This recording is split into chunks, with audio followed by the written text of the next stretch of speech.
நம்முடைய பாவங்களுக்காகவும் நம்முடைய அக்கிரமங்களுக்காகவும் அவர் தொங்கின 6 மணி நேரத்தில் அவர் பேசின 7 வார்த்தைகளில் கடைசி வார்த்தையாகிய 7ஆம் வார்த்தை, பிதாவே உம்முடைய கைகளில் என் ஆவியை ஒப்புவிக்கிறேன், ஒரு தீர்க்க தரிசனத்தின் நிறைவேறுதலாய் இருக்கிறது.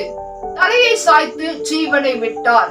ஜீவனை யாரும் பறிக்க முடியாது. தன் ஜீவனை விடவும் மறுபடியும் அதை பெற்றுக் கொள்ளவும் பிதாவினிடத்திலிருந்து அதிகாரம் பெற்றவராய், எல்லாவற்றையும் செய்து முடித்தவராய், எல்லாவற்றையும் சாதித்தவராய், இந்த உலகத்துக்காக நீங்களும் நானும் பிரிஞ்சிருந்தோம், மறுபடியும் நீங்களும் நானும் சேர போகிறோம். வார்த்தைகள் சாதாரணமான வார்த்தை அல்ல, அற்புதத்தின் வார்த்தைகள் அவனுடைய வாழ்க்கையில ஒரு தாக்குதலை உண்டாக்கினது. Father into your hands.